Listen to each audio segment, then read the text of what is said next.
are live. Live to the people of Earth. Live. Welcome, everybody. Welcome. Weird way to start it off, but I'm down. Oh, I can dig it. I bet you they can hear the difference. Yeah? Why do they have a difference now to hear, McCowie? Well, let's let them figure it out. Okay. Welcome to the We're Not Cool podcast. The only podcast that McCowie is on. The only I'm just podcast. kidding. Because he decided to abandon me and do one with his other friend. I have two. I'm not good enough for him. I have two podcasts, and what is the other one called? It's called The Theory of Nothing. All right, enough sponsoring your other one. Let's get to the real one. And if you want to go to YouTube, no, it's fine. They don't need to. This is the better one anyway. Because I'm here. I think I broke John's heart, everybody. A little bit. Hey, I never said we were exclusive. I podcast around. I'm a modern man. Hey, everybody. Welcome to the We're Not Cool podcast. The best podcast recorded by... my name is McCowie. And I'm John, and I am just as confused as you are about what McCowie's talking about. Yeah, and... that makes two of us. And I can barely maintain my excitement no more. We got some new equipment. Ooh, bright and shiny new equipment. Maybe you can hear it because it's so freaking amazing. Even now. Even now with the new equipment, old habits die hard. Yep. Featuring Bruce Willis. If only we could have Bruce Willis here. Then we'd maybe get a following. Just kidding. We love you all 23 of you, or whatever that number is now. I think it's like 12 now. 12. All right. I had high hopes, and I was immediately crushed. Yeah. So, it's all good. We'll live. We'll live. Hey, so I'm gonna be that guy. Do it. If you're listening to this on Facebook, maybe click that YouTube link and click that subscribe button. That'll be really cool. Is that thirsty? I think that's thirsty. A little thirsty, but we'll move past it. We need the following. Yeah. Don't need it. We'd like it. We'd want it. Yeah. You know. It's not like we just want this for ourselves. We want to bring ourselves to the world. Yeah, because we think very highly of ourselves. No, we shouldn't, but we do. Yep. That's exactly what it is. But boy. we really want to get out there, and I know this is just going back to that whole thirsty bit, but we've kind of realized that it's kind of grown stagnant, and we need to up that viewership, listening ship. Yeah. Whatever ship you guys want to be a part of, because, can't get that ship to float without size. Uh-huh. What? I don't know. I was trying to make a nautical pun, and it did not work. Let me tell you. I'll steer that sail up starboard and lift off and make a YouTube sandwich.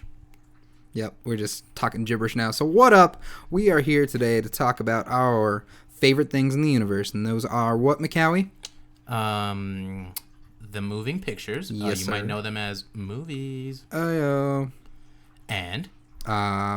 books of the comic variety. What does that mean? I think they're described as novels de graphic to our brothers to the south, or Spain. Graphic novels, basically. So there's a bunch of pictures. So if you ever were a kid and was like, man, why can't all my books growing up have this many pictures? Well, they can, and they're in books called comic books. And, yeah. And if people make fun of you for it, screw them. And moving pictures, comic books. What else? Oh, TV shows. Wow, way to forget. All right, let me tell you something. Okay, I know a lot of people that are like, I only like movies. I don't like TV shows. I don't like.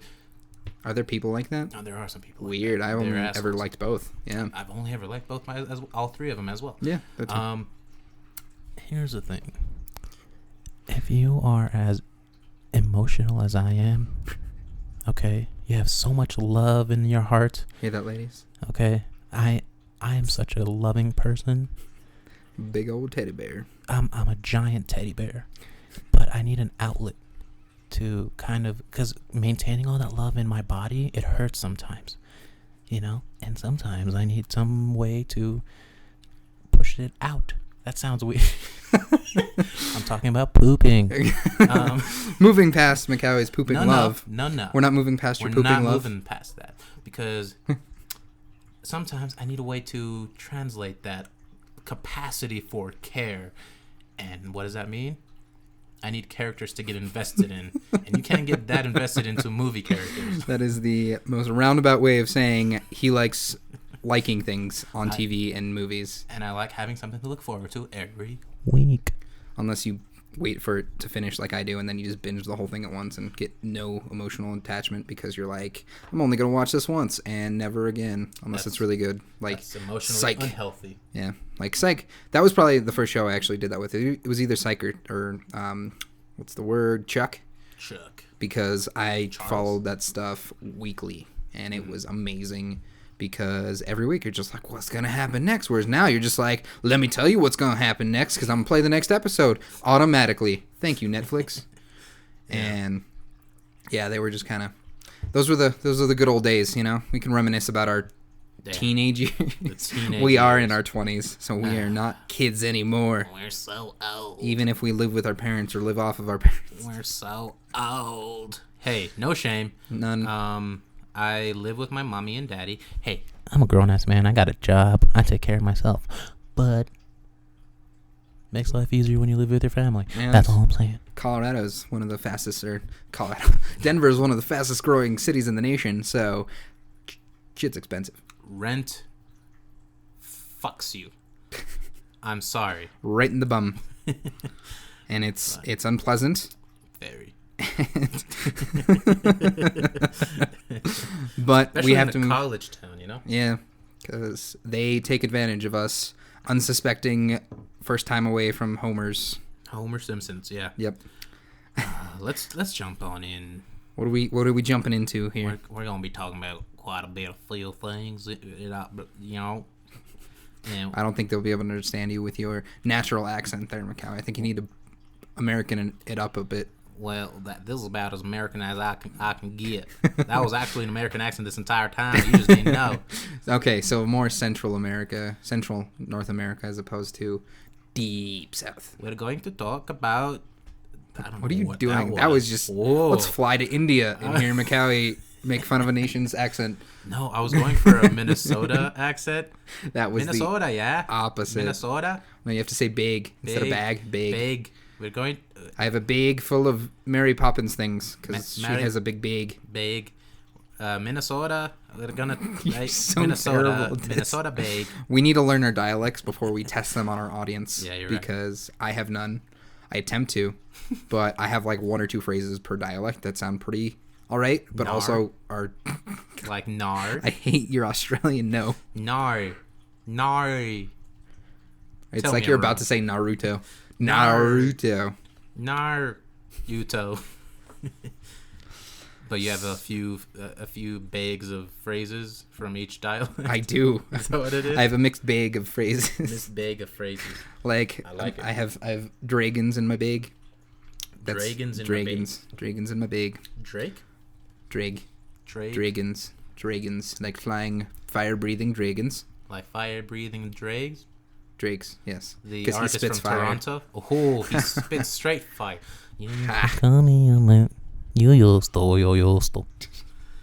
Copyright. As we were dancing to that, you didn't see it, but it was pretty majestic. No, I think they know. They felt the change in acoustics.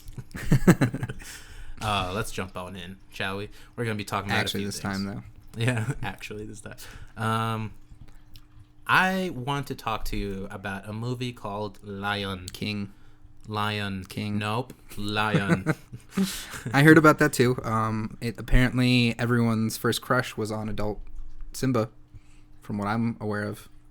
What? Yeah, you haven't heard that? Like I've totally met girls that they're like, my first crush as a child was on adult Simba. Really? Yeah.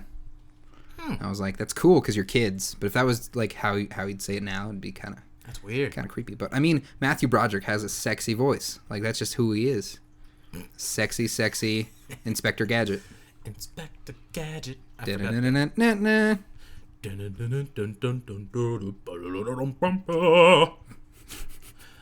was impressive. That was Matthew Broderick? Yeah. What?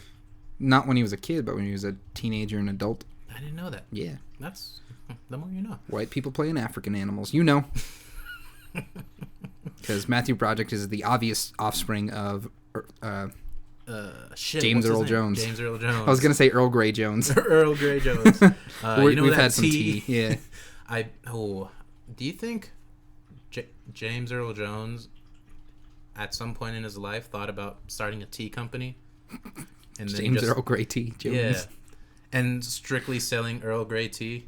Nothing else. Like, people are like, James, you should also sell green tea and other black teas. No. He's like, no, I shall only sell James Earl Grey tea. You totally went first James Bond. I totally forgot his name.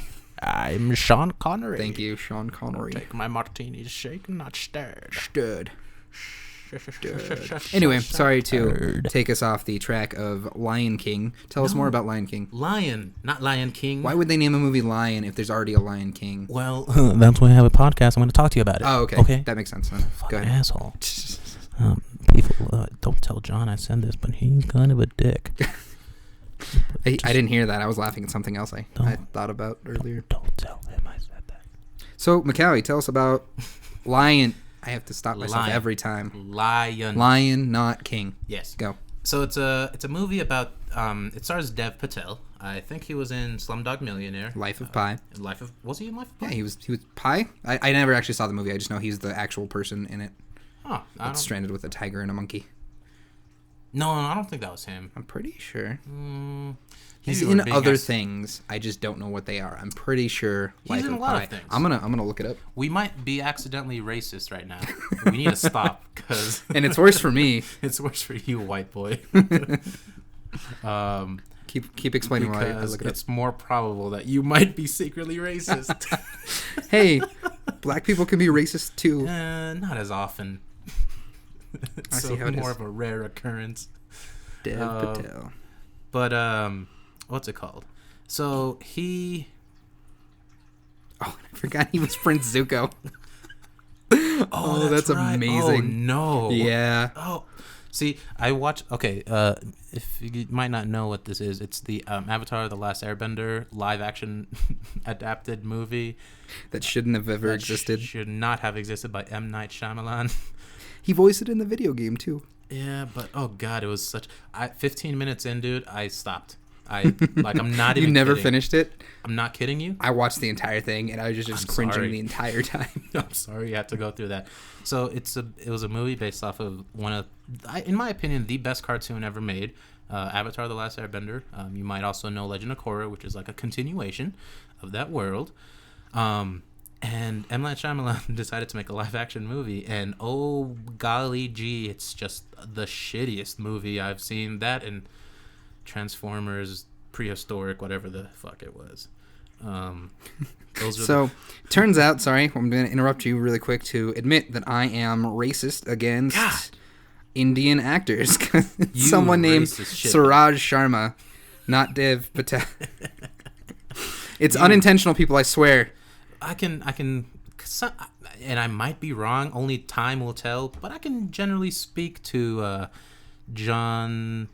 So just nothing alike. So racist. I know. They don't even look similar. I think it's just the fact that I assume that one Indian around the same age as me is the only Indian that can act in American films.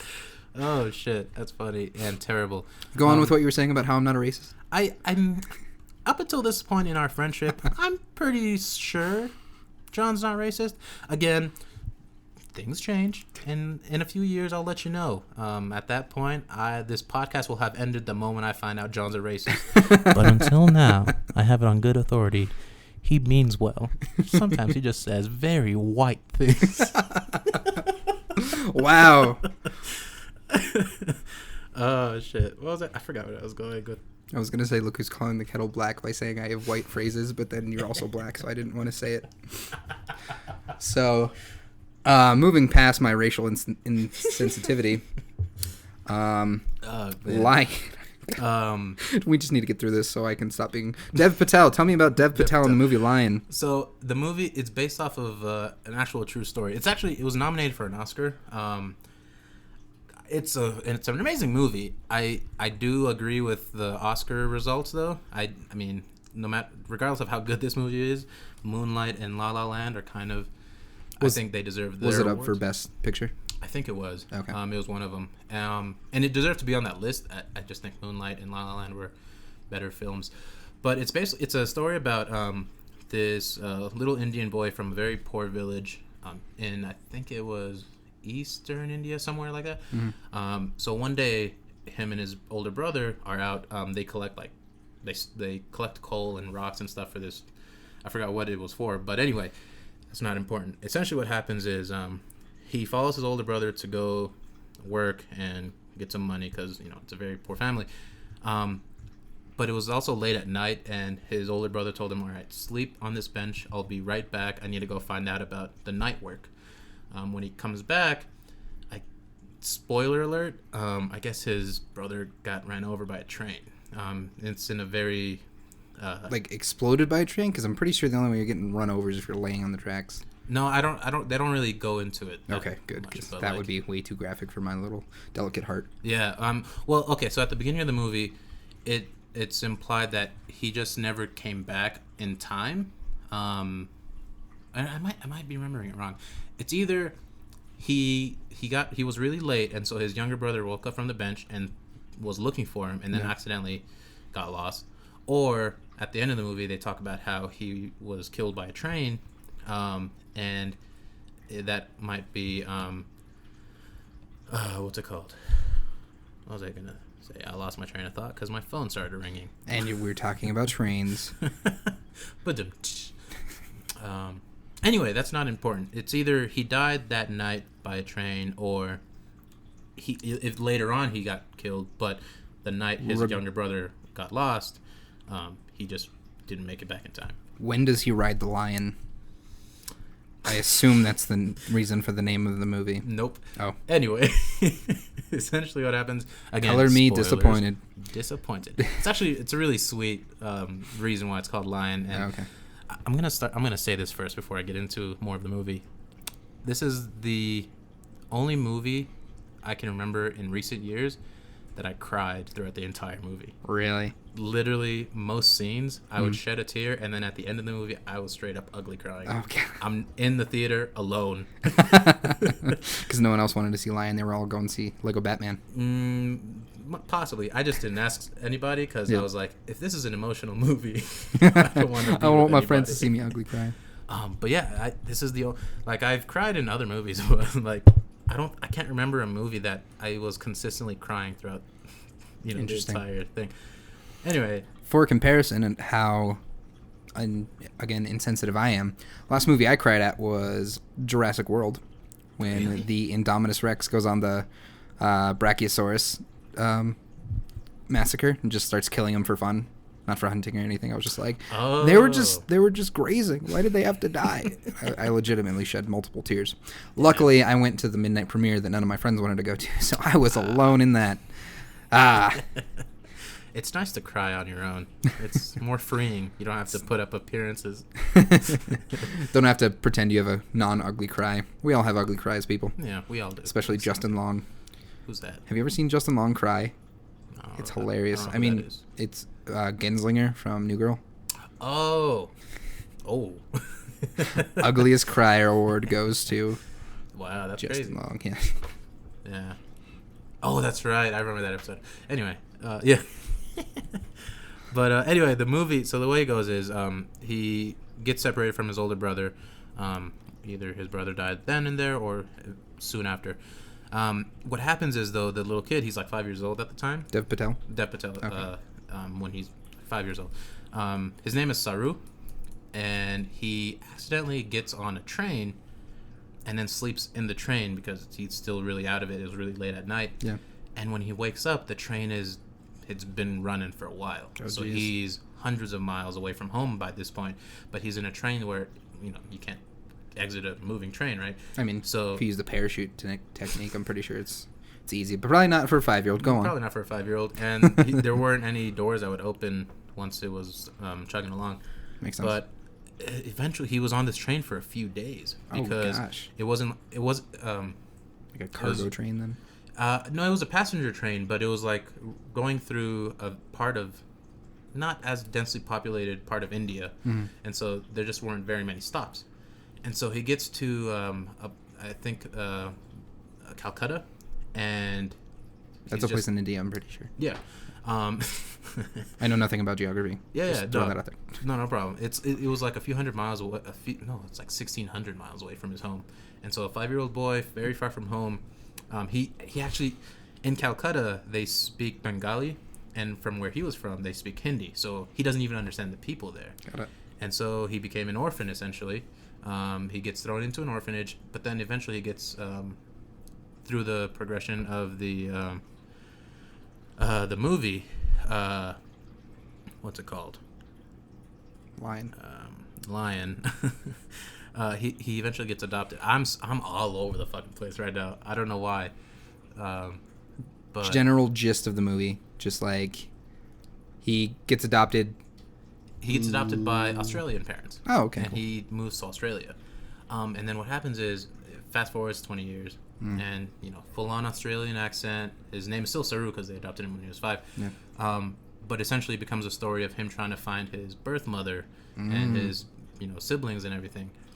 Yeah. And essentially working with very little information except his memories of him running through these streets and getting hunted down by, like, I think they were human traffickers. Oh, jeez. That's the vibe I got. They didn't really... It was either human trafficking or people that adopted or sent children to orphanages for illegal adoption practices. Okay. But, yeah, eventually, spoiler alert, he finds his family. Good. At that point, when he's like 26 or whatever, he finds out his older brother died. But his mom didn't move away from the village because she just continued looking for him in hopes that he would return. And that was the moment I started ugly crying. Oh, God, it's such an emotional movie. But it was good. I've been talking for 12 minutes. 12 straight minutes. I'm going to stop right there. You should go see it. Yeah, I mean, I needed that because I'm not one to go see dramas like that unless I am forced or if there's an actor in it that I just really enjoy. So... I mean, there are a few problems with it here and there. Like, there's a relationship that he gets into with, like, this American girl, and it doesn't really propel the story forward, so I didn't see the point of it, but there was a lot of, like, promise in it. Like, I could see what they're going for, but... Okay. Anyway, there are some problems with it, but it tugs at your heartstrings. Very, Which is why it almost got an Oscar. Yeah, exactly. Which I still really want to see the other 2 movies that got nominated that I know of. There were 3 others, but I don't remember what the third is. Fences was the other one. I haven't seen that one. I want to see that with Denzel Washington and Viola Davis. I want to see that. But La La Land and Moonlight, both very good movies too. Good. But all right, John, I'm sorry. No, I was smiling throughout half of that after you said Calcutta because I just remember that episode of New Girl where, like, they go to the Indian dating meeting or whatever, and when Schmidt is threatening people, he was like, I will Calcut a bitch. I'll Calcut a bitch. Yeah, I remember that. And I almost died. So, yeah, sorry about you guys didn't see me smiling, but if you heard me smiling, that's why. Did you hear the shift in acoustics? That was John smiling. At a very sad, depressing story because Calcutta bitch. All right. So I mean, it's very sad throughout the entire thing, but then it's so sweet and heartwarming at the end, and that's when you start ugly crying if you have a heart.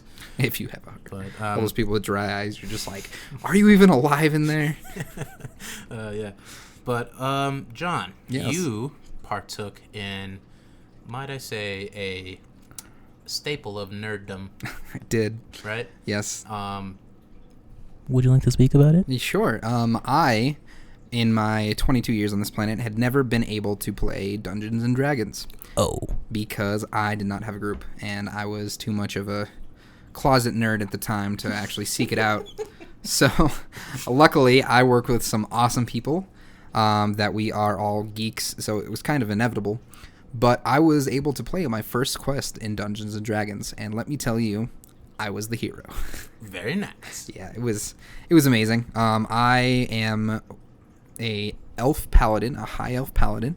So that means I'm a very, I don't know how to say this. I'm a lawful good. So my whole thing is doing right by people all the time, or doing things for the good as opposed to evil. Okay. I worship a god named Gardon. I don't remember because he's the god of magic. That's all I remember, and he's pretty cool. But anyway, so we got to go on our first quest, and it started with us being summoned by this enchantress to a opera hall, and she kind of kept us on the stage and told our story to an entire audience of people, which was very interesting. That was a good way to learn everyone's backstory, which was a very clever way to go about it. Nice. And so this enchantress who brought us there also wanted us to do some quests so we could avenge all our sad stories. Mine being that when I was off doing mission work for another village, mine was massacred, and my love, Silk, was also either kidnapped or killed. I don't remember, because she said she can help me find her again, and I'm just like, I don't know if that means I didn't find it. It's been so long since I've it's deep and dark. But our first quest was actually rescuing a what is called a kobold, which is a short in stature dragonkin. Okay. This sounds super dorky, but I love it so much. I had so much fun. Dragonkin as in just genetically related to dragons? So they're not full-on dragons. Dragons are like gods to these things. Just think people-shaped dragons. And that's what Dragonoid. Dragonoids, Okay. yes. And so that was, and we had to battle through their cave. We had to use a little intimidation because some wouldn't cooperate fully. Not gonna lie, I killed some younglings. But in the end, I was the hero who saved the day. And I cannot thank my DM, Sarah, enough for putting that story together. And there's many more to come. What's her name? Sarah. What's her full name? DM Sarah. What's her phone number and social security number and credit card information? I mean, even though I have all that information, I don't think I should release it to the public. But Fair enough. If I kept saying DM. Dungeon Master. This is the person who puts the stories together and guides us and uses is the basically over controlling of all the bad things. So every time we had to roll die to fight or to block or to move, she was the one going against or for us. So depending on the situation, but it was so much fun, and I played every 2 weeks at this awesome place called Lair of Abraxas in Thornton, Westminster, or I forget. All the Denver cities are so close together; it's kind of hard to keep them in track. But it's in northern Denver, and it was the coolest place. It's a hookah bar / tea place / gaming place to just chill out, and it's so much fun. There's local art on all the walls. I took McCowie there last week, in fact, and it's a really cool place. He seemed to like it. Yeah, it has this like aesthetic. It's just I don't really know how to describe it. I mean, it's a nerdy place. That's kind of the whole point of it. But it's like super classy at the same time, and in a way, it's not like I'm classy. If you couldn't tell, I stuck my nose up. It was very like, I don't know what I was going with. It's very cool and chill and relaxing and soothing. The staff is as friendly as they can be. The nicest people. Yeah, but they have a wall of board games, and they have art that they sell. You can buy fun drinks. Like last time I was there, I got a can of Ecto Cooler. Hi-C Ecto Cooler. It was so sugary. Just pure sugar, but you have to live it. You have to live it. Yeah? Yeah. And I wasn't around. What? I wasn't around when the first Ecto Cooler came out, so when they revived it as a giant dork and lover of that movie, I had to try it out, and it was awful, but worth it. It tastes like battery acid. Battery acid dipped in sugar. Dipped in sugar. Let me backtrack a little bit and ask you, okay, for those who don't know how, I was going to say Game of Thrones. Game of Thrones and Dungeons and Dragons are interchangeable. They're interchangeable. Dungeons and Dragons, for those who don't know how it kind of works, how the game is played, do you want to describe that a little bit? Sure. It's a tabletop game that you use a lot of imagination and it sounds dorky, statistics and stuff like that to kind of make your way through different quests and battles and whatnot. So being an elf paladin, I have very strong attributes. So I have like a lot of magic. I have also brute force, and so you have to roll die to get those statistics. But when you fight people, you have to first roll a d20, which is a 20-sided die, to see if you can beat their armor class, which is what is basically protecting them. If they have shield, if they have really heavy duty armor, just like leather armor, or whatever. If you surpass that, then you get a roll again, depending on your weapon. Mine being a war hammer, to see exactly how hard you hit them. So the armor has a number assigned to it. Yes, depending on its strength. But depending on the monster itself or whatever you're fighting. Oh, okay. And then you have to roll something higher than it to even attack. Yes, and if you do that, then you have to roll whatever your weapons dice, which my Warhammer is a D10. If I use two hands, if I use one hand, if I'm using shielding the other, it's only a D8, but that's still a pretty good chance of hitting pretty hard. Gotcha. So that's really nice, and yeah, it's a lot. You put a lot of imagination into it. There's a lot of role playing. It was a lot of fun because you're just like, we didn't really know the general time period, so I was talking like a medieval gentleman, and other people were just kind of talking like they would every day. But we call each other by each other's names. Like my friend Anthony is Fenrir, and Jesse's Grigori, and we have all these cool names. Nice. And so it's just kind of fun to That's really cool. play along. It's imaginative, and you could use a lot of your just creativity while you're doing it. So I'm so glad I finally got to do it. They've been putting it off for way too long. So and the dungeon master is the one that kind of controls that all, like all the possible scenarios. Exactly. And all that stuff, right? Okay. Like she built the story. She even she wrote us these cool letters and then like she burned them for effect. And so she wrote us. Out. Yeah, she's awesome at what she does. She does it for another group, and then she's also quests with another DM. So she's hardcore into it, and she's really creative. I think she's working to be a teacher, so she has to be able to. Very creative. Yeah, that's really cool. And so she's awesome, and I love that she put this together. So really appreciative. Dope. Yeah. Yeah, I appreciate what Dungeons and Dragons is and like what it's all about, because it is very world build. It's very interactive. It's not like this world is built for you and then you just play in it. You kind of build it yourself. Mm-hmm. I just don't have the patience for it because I'm assuming it takes a long ass time. Oh yeah, we were there for 6 hours last time, and that was just to get through the one quest. Like we would have left at 10 because it's normally a 5-hour thing, but we had to finish the quest, and we had to get Rotem, the kobold, back to the enchantress whose name I forgot. But yeah, it's just a ton of fun, and I can't wait to play again. That's pretty dope, man. Yeah. I dig it. Yeah, that's what I did with my week. Macaulay, what have you been doing with yours? Just school and watching TV. Actually, can I back it up a little bit and say something about Lion that I really... So I watched Lion, Lala... Too late. We moved on. We moved back. I get to do whatever the fuck I want because I'm one half of this podcast, shirk. So La La Land, Moonlight, and Lion. So in case you missed the Oscars, there was this huge mix-up. People they thought La La Land won Best Picture. Moonlight, in fact, won, and it was like a Steve Harvey moment all over again with Miss Universe. I personally thought Moonlight deserved the win. I loved La La Land to death because it was such a colorful and just beautiful movie. Moonlight was more emotionally impacting, and you can feel the characters and what they're going through a little more, and it was beautifully shot. I think I would definitely have to check the Oscar, because I think I saw maybe 2 of the Oscar nominated movies, but that's because they were animated. Like I saw Zootopia, which won Best Animated Picture, and then I saw Piper, which won Best Animated Short. That's the seagull one. Yeah. Oh, that's right. Okay. And it won, and I forgot. No, Moana was nominated for Best Animated Picture too, so that's why I've seen that twice. So Moana is so amazing. It really is. I liked Zootopia, but I think Moana should have won, but that's whatever. Yeah. Anyway, sorry. Go on what you were saying. No worries. They're all beautifully shot movies and everything. La La Land, in terms of cinematography, how it's shot, the directing, and the color and the costume design and all that. Just strictly, that I think it won. I mean, I think it won Best Cinematography, but and deserved it. Well, definitely won some awards. Emma Stone won Best Actress. Yeah, I agree with that wholeheartedly, because at the end of La La Land, there's just this scene that's just, I can't describe it without getting really, really into it. But it's funny because I just remember like her and Easy A. It's just like.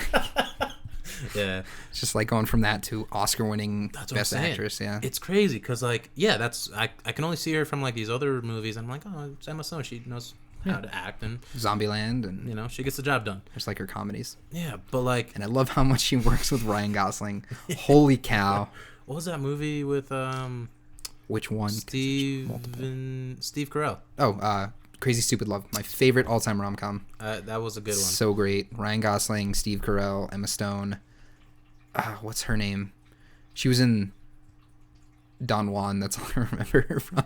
If you ever saw Don Juan, or Don John, whatever that movie you want to call it. Scarlett Johansson. No. That's a different movie. Something Moore, right? Julianne Moore. Julianne Moore. Yes, that's her. Yeah.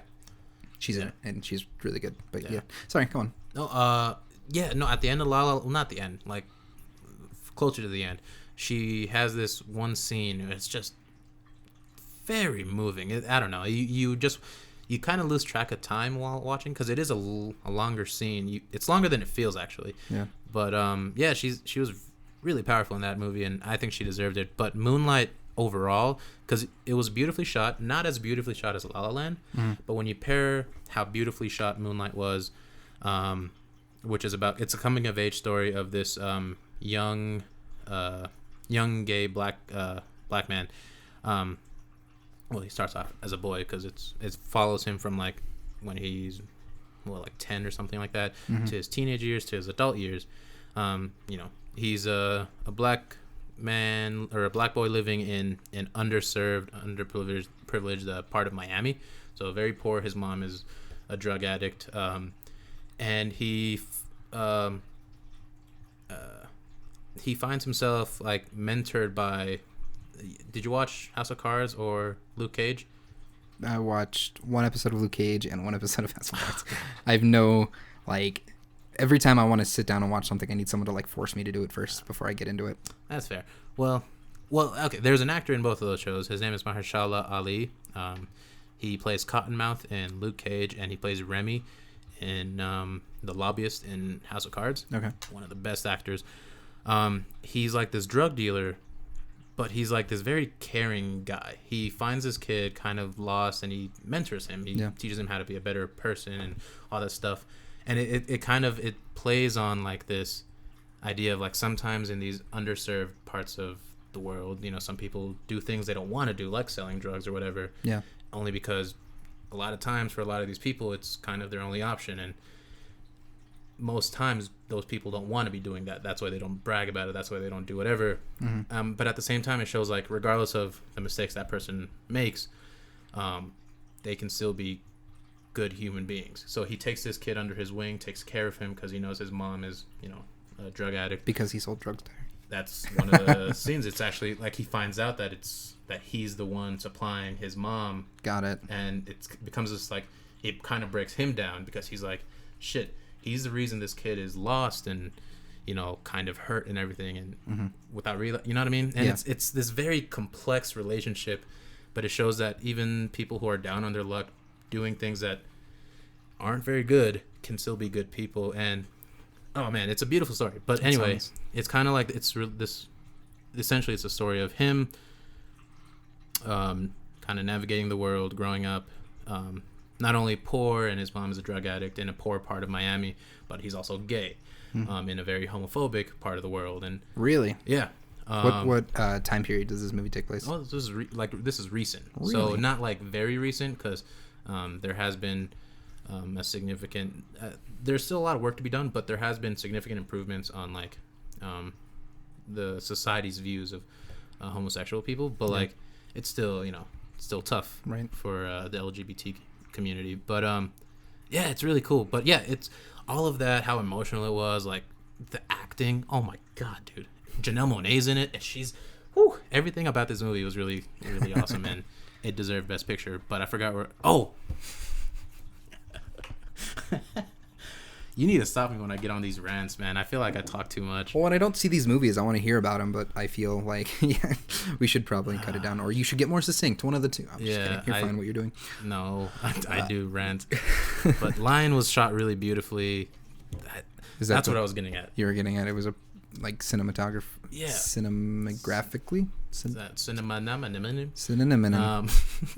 Like those three movies, I've never appreciated cinematography as much as I did with those three movies. Like it's very much part of the story in all of them. You know what I mean? Just how it's, I don't know. Maybe I'm getting too artsy fartsy, but all three movies are shot beautifully. And you are artsy fartsy though. So that's why you do this. You can't change who you are, McCowie. Yeah. But yeah, that's just, oh man. It's just really cool to see what can be done with a camera. Like because part of Lion, not very much dialogue in some parts of the movie timeline. Yeah. And even without all that dialogue, you can still it's still telling a story that you're understanding just from the camera. That's exactly amazing. And just the coloring and oh my god, everything about it. I'll stop. Okay. Well, following that beautiful story of Oscar-nominated and winning movies, let me talk about anime. Fuck yeah. If anybody has a beef with anime, fuck off. Yeah. So I can see where some people have an issue with it being as half of it is hentai. So when you're looking at animated Japanese porn, I can see that as a bad thing because it is a form of anime. But there's also very beautiful anime, such as what I picked up this week, which was Seven Deadly Sins. Tell me about it. Beautiful story of these knights of a town in what the country is called Britannia. So you kind of assume it takes place in England around the time of Arthur and the Knights of the Round Table because he's actually in it, and it's fantastic. Really? He's a knight, yeah. Oh, that's pretty Arthur cool. Pendragon's in the show, and it's great. But anyway, there's these 7 specific knights. They're called holy knights. They're very powerful people, and they are appointed by the king, and they apparently have this rep as being the people who destroyed this entire city.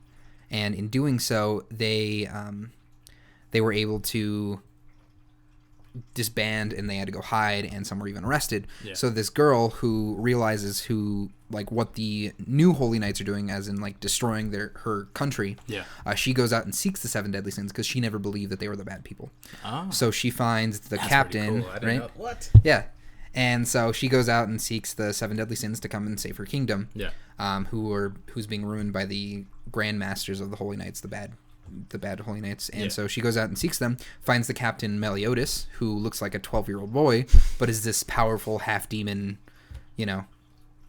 person. I don't really know how to describe him otherwise, but he's just crazy powerful. And it's this beautiful story of them rounding up the 7 sins and going to defeat the bad grandmasters, one who seems defeated and may or may not come back, and then one that turns just full demon. Yeah. And it is crazy.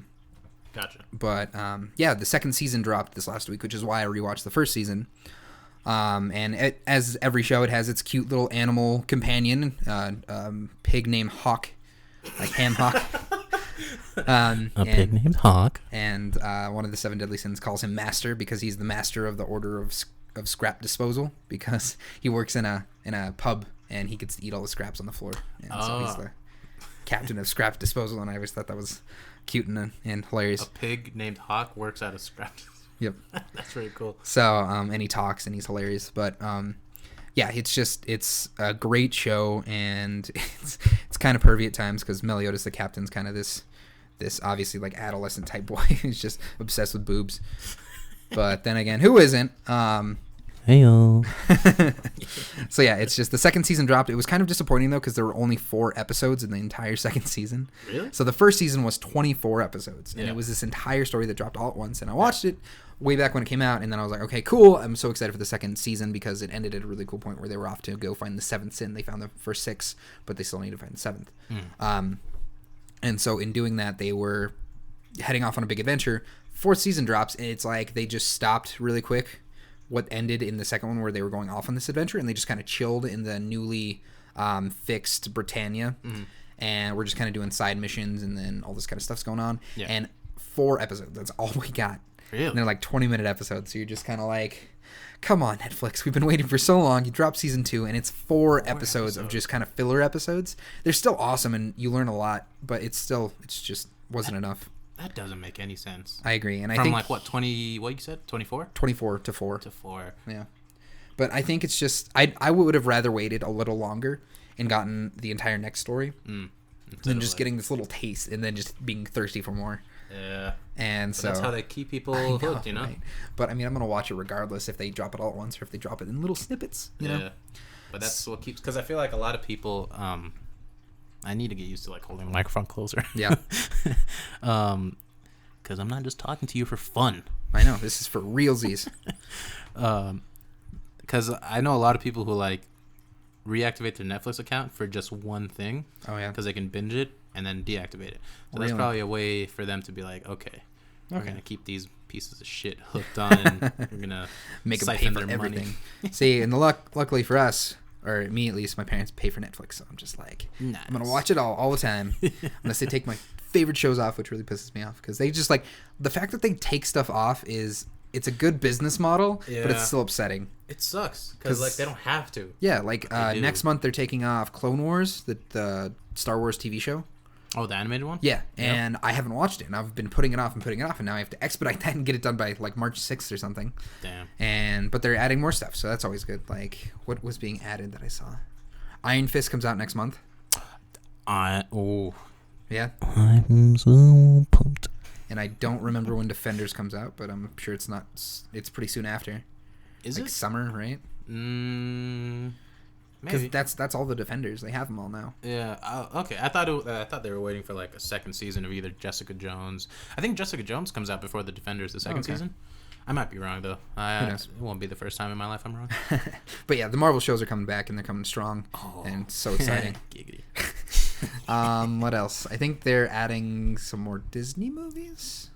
Oh, that's right, because Disney and them are partnership now, huh? Yes, they are.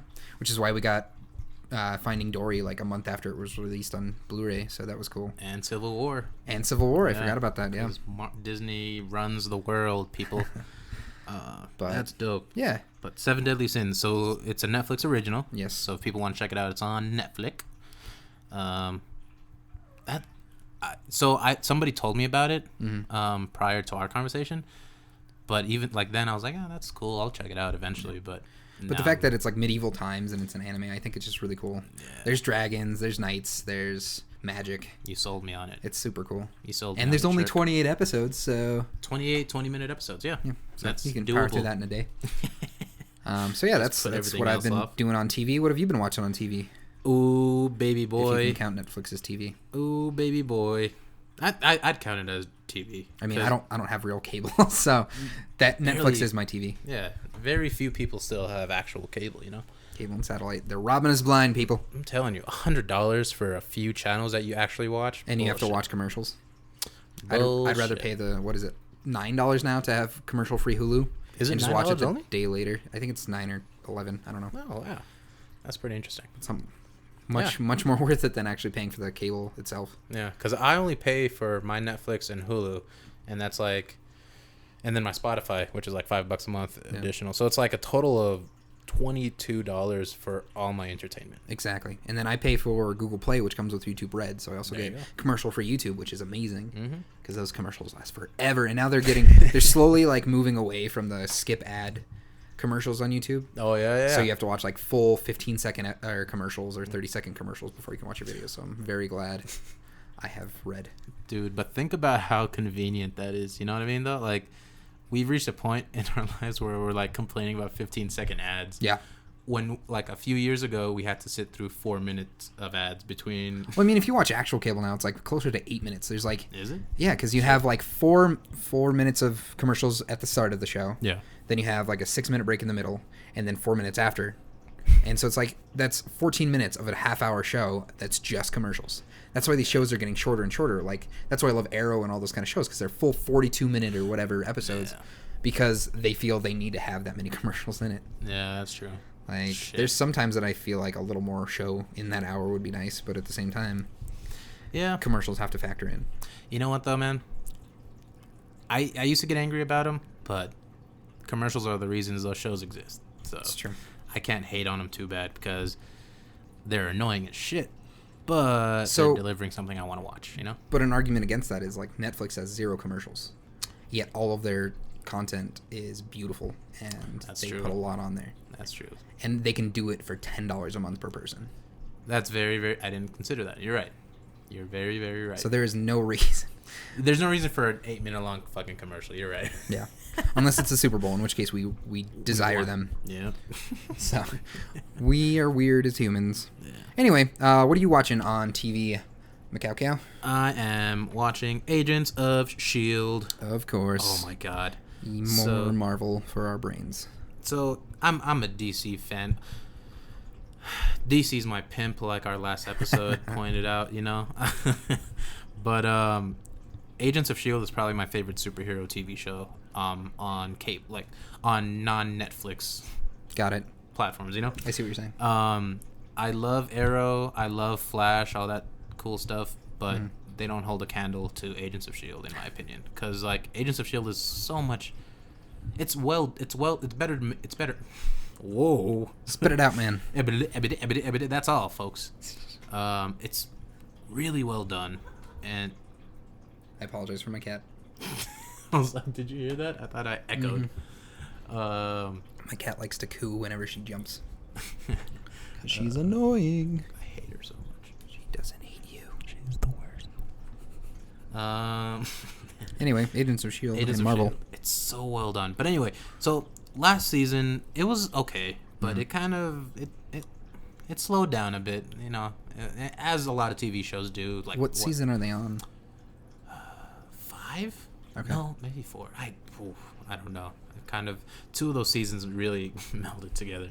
Well, it's just I can never get into it because it was such a slow start.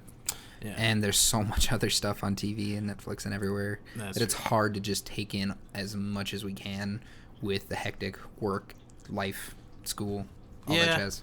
No, you're right. It did take long, and you have to really, like, at this point, there's so much dope content out there. Might I say art? Including this podcast. Including this podcast. There's so much good stuff being made that you really do have to pick and choose because you won't have time for it all. Yep. I, by chance, chose Agents of S.H.I.E.L.D. just because one summer I was really bored and it was on Netflix. And I'm really glad I did because I like it a lot. It does take a while, though, to pick up because there's a lot of there's a lot they have to build up. Plus, it probably helps that you've fallen in love with every female star on the show. I can't deny it. They are so beautiful, and they all kick ass, dude. I hate when shows like go for like that stereotypical like what's the word? It's not subdued. Damsel in distress, like the subservient type of like I'm a female character and I'm here to only advance the male storyline. You know what I mean? Definitely 7 Deadly Sins. Really? Yeah, Elizabeth is just the princess is just like, Sir Meliodas, help me. Yeah, and it's like okay, but it's fun. I mean, it's fun. Yeah. Sometimes on certain shows, it's done in a way that it's not too bad. Yeah, but then they always have characters making up for it. Yeah, so it balances out because there are shows that do that. A lot of shows that do that actually. Yeah. But I like the powerful female characters. Like it's very refreshing to see like women characters that are saving males. Yeah. It's very it appeals to the feminist that should be in all of us. Because like feminist is an equality, not die males die. Feminism. Yeah. Well, yeah. So the definition. The two terms are not synonymous anymore, McCowie. But like. And that's why I fall in love with all these characters, because not only are they fucking drop dead gorgeous. Oh, baby. That was weird. We get it. You like super powerful comic book women. Oh, God. They are so kick-ass. And they're very diverse, too. Like, it's a very diverse cast, which I always appreciate that, because it's like, this is closer to what reality is. Was there something special about this week's episode that's... Oh, my God. Okay, so this season, they're actually... picking up a lot from the comic books. Okay. It's not all just original stuff. Yeah. Okay. And so they're picking up like this saga from the S.H.I.E.L.D. comics that deals with they call them LMDs, life model decoys, which essentially lifelike androids. Sweet. And it's this there's so much that happens. If I continue, we're sitting at 54 minutes almost. Yeah. And I can't really get into too much detail. So just the fact that they're going into, I just love that fact because there's so many good stories in comic books. Yeah. That the fact that they're creating subpar stories on themselves, they're working for Marvel. They can just borrow. They can interpret it in their own ways, but they don't need to be writing these bullshit stories that nobody cares about. Yeah. And that's kind of where I got off the Agents of S.H.I.E.L.D. That's fair. And in their defense, their original stuff, although it wasn't as good as this season, except for season 1 and 2, I think killed it with a lot of their original stuff. But especially because it tied in with the cinematic Marvel universe. Right. But yeah, dude, this season they fucking killed it. Their older ones, the original stuff, not as great, but not that bad. Okay. Fucking season 3 and 4 of Arrow. Oh my god. They make... Did I tell you started rewatching that? Arrow? Yeah. Yeah? I played in my car on my commutes up to see Allison. So I'm just kind of listening to it because I've seen seasons 1 and 2 and I think the beginning of 3. Yeah. So I don't really need to rewatch it, but it's just kind of good to have a refresher. Yeah. So. Yeah, I just everyone keeps bragging about the new season, so I'm just like I need to get caught up. Good. It's really good. I'm a few episodes behind. I kind of fell off, but no, it's really good. Season 3 and 4. If you don't watch them, that's okay. You're okay there. See, I just need the like little bit of background information that's like scattered throughout that. Yeah. To get the like full picture as soon as I get to season 5. Just read the synopsis. You'll be better off. I mean, I watched it just because I am, again, DC's my pimp. Like I watched it even if I fucking hate everything about it. Yeah. But I've heard this year they're doing stellar stuff with like Flash and Supergirl. They're killing it all, man. Like Flash last season was just bullshit. Yeah. Arrow the last 2 seasons bullshit. But yeah, Supergirl was okay. This week in Flash it was him versus Gorilla Grodd, right? I didn't watch it, but yeah. That's what I heard. It sounds so exciting. He's one of my favorite supervillains. I saw a clip of him fighting what's his face? One of Grodd's lackeys. Lackeys, yeah. I saw it on YouTube and oh my god. For the budget that a TV superhero show has, yeah. They fucking killed. Oh my god, it's amazing. Flash is one I'm definitely gonna pick up here soon because I want to do it in the order that I'm supposed to watch it because like it comes out as it's supposed to, but for people like us, like me, who like binge it after the fact, I'm like I don't want to be like left out of a story because I watched one thing before the other. That's true. So that's another reason I'm watching Arrow too, just because there was like 3-way crossover too. Yeah, with no, it's 4-way. 4-way. Arrow, Flash, DC's Legends of Tomorrow, and Supergirl. Oh, I forgot Legends of Tomorrow. Yeah. Nice. But yeah, dude, they've been killing it. Agents of S.H.I.E.L.D. this season, I don't want to spoil it because I feel like a lot of people will watch it. A lot of people should watch this because it's just a nice escape every week. Yeah. But yeah, it's if you like androids and the mess that comes with artificial intelligence and magic, oh god, it's so good. Sounds like a good mixture of themes. It's so good, man. And the action, they nail the action. That's one thing that Arrow and Agents of S.H.I.E.L.D. do really well, regardless of how shitty the seasons are. Yeah. Granted, again, Arrow's had more shitty seasons. It's also had more seasons, period. That's true. Maybe. They're on 5th, and then we don't know if S.H.I.E.L.D.'s on 4th or 5th. Yeah, I'm not too sure. Okay, never mind. But, yeah, so... what was I going to say? Oh, they always nail the action scenes really, really well. And this week's episode, there was actually a really dope scene where Daisy, Quake, she's the main character, one of my many loves. She has this, like, she has the power to, like, create vibrations, right? Or magnify vibrations, and that's why they call her Quake. Yeah. There's this one scene, she's fighting these 2 androids, and she creates like this. It's very much Kamehameha like from Dragon Ball Z, or like the Rasengan from Naruto. She creates this quake and then shoots it at these 2 androids who are coming from opposite sides, and straight up just annihilates one of their faces. Yeah. And the CGI oh my god, it's really good. Again, I can't believe these are like TV shows with TV show budgets. But yeah. Well, they're starting to put a lot more in now. They need to compete with Netflix and that's true. Hulu and all those kinds of things. So. Very, very true. But on that front, our last topic of the day is the announcement of... Oh, baby! Nightwing. Nightwing confirmed. Yep. Just like 4 others that I saw that I was excited about. We knew about Shazam. We knew about Aquaman, Wonder Woman, all that stuff. Wonder Woman's coming out this year. Woo. I'm so pumped for that movie. But we also heard we got a sequel for Suicide Squad 2, or a sequel for Suicide Squad. We're getting Black Adam, which is the opponent of Shazam, so we're going to get a movie about him after the fact. With probably Dwayne because The Rock it's Johnson. The Rock. Yep. Fuck yeah. And yeah, I mean, it's just exciting to hear that they're still going on with this superhero kick. It's not a fad. Yeah. It's definitely something that the American people want. Because people can relate to it. Everybody wants to feel more powerful than they actually are in a shitty ass world like that we live in. And everyone, or who is it? It's Tears for Fears always says, everyone always wants to rule the world. Everyone wants to rule the world. I forget the lyrics. That's bad. Shouldn't have done that. Anyway, so we're just really excited to inform you folks. And if you're one of the few pieces of shit who doesn't know Nightwing, I'm just kidding. I'm not going to call you a piece of shit. You're probably like most people. Yeah. It's definitely a very niche audience that they're going for with Nightwing. That's true. But it's just another part of the Batman family. Yeah, he was the first Robin. He's Richard Dick Grayson, Boy Wonder. Dick. Did you Grayson. see Lego Batman? Oh, I didn't tell you. I went to see it. Uh-huh.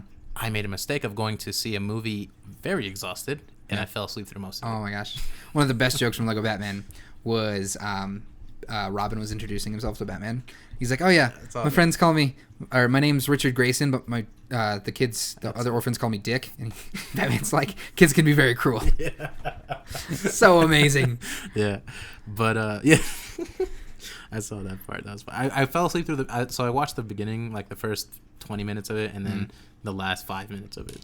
Nice. Which was, I had the theater to myself too. It was the RPX. You go to movies at weird times, don't you? Yeah, it was like well after the fact. I have like I had this weird block of free time in between classes and shit, and so I went to watch it, but I was exhausted. But Nightwing, first Robin, Dick Grayson, one of the dopest characters in the Bat family. I'd say he's on par with Batman in terms of skills and shit. And the fact that he later becomes Batman, right? Yeah, when the world thinks Bruce Wayne is dead. Spoiler alert. Batman is Bruce Wayne. Oh no! He picks up the cowl, so the criminal scum of Gotham don't know that Bruce Wayne has disappeared. Ruh-roh. But yeah, Nightwing movie confirmed, and I'm fucking pumped for it. Who do you have a person? Do you have an idea of who you want to play? I do not. Sorry, my roommate just got home, so we're going with that. What's going on? Yeah. I kind of want Joseph Gordon-Levitt to come back, even though he wasn't technically. Yeah, that was weird. What his name was like did. Robin. Yeah, it's like weird. No, that's dumb. His moniker or his alter ego is Robin, not not his actual name. That was just really dumb on their part. But yeah, it wasn't the hugest story, but maybe that's the continuation of the Dark Knight trilogy that we're hoping for. What about you? Anybody in particular? I wasn't thinking of anybody in particular. But now that you mention him, I would love Joseph Gordon-Levitt to be Dick Grayson, because Joseph Gordon-Levitt is a goddamn national treasure. Ever since Third Rock from the Sun. I never watched that. Oh, it's so great. That's one thing leaving Netflix too. I was really sad about. Really? Luckily, I rewatched it all. It's on Hulu, isn't it? I just know they're taking out Netflix. I don't know. Okay. But they just added Golden Girls to Hulu, so I'm gonna get all over that because love me some Betty White. But yeah, dude, that would be so fucking dope, Joseph Gordon-Levitt. But yeah, that was. All right. We're running at a little over an hour. Sorry, people. We had to add that last thing in and give you our opinion. Otherwise, why would you come back? Other than you just love us so much, which I think we're pretty damn lovable. Yeah, we are. Sound like I farted through my mouth. All right, with that, we're gonna wrap up this episode. John, where can they follow us? Please follow us. Facebook.com/We're Not Cool Podcast, or We're Not Cool period. What is it? I feel bad that I don't even know our own Facebook page. Just search up at PossiblyDope. Yeah, at PossiblyDope. That's even better. Yeah. Twitter at PossiblyDope. PossiblyDope@gmail.com if you guys have any questions or suggestions or just want to talk. Or maybe leave it in the comments so we can get that going. Yeah, on the YouTubes. Yeah. So we're working on it, people. We're trying to get on the iTunes and the Google Play and just other places where you don't have to have a video open, like your phone open the entire time, because I know that's frustrating. Yeah, but in the meantime, please drain your batteries and data for us. Pretty please. And share this shit. Just kidding. But otherwise, any last words, McCowie? Not last words like you're gonna die, but you know, I'm dying. As I poisoned your tea. Oh God. Any last words? No. Okay. Good. Oh, part of that was noises, not words. So yeah, no. Anyway, thank you for listening, and I hope the audio quality has improved because we definitely improved our equipment. Oh fuck yeah! So really excited about that and what is to come in the future. So we'll see you guys next week. Love each other. And World peace. World peace. And in the street. Okay, bye. Bye. Bye. Bye.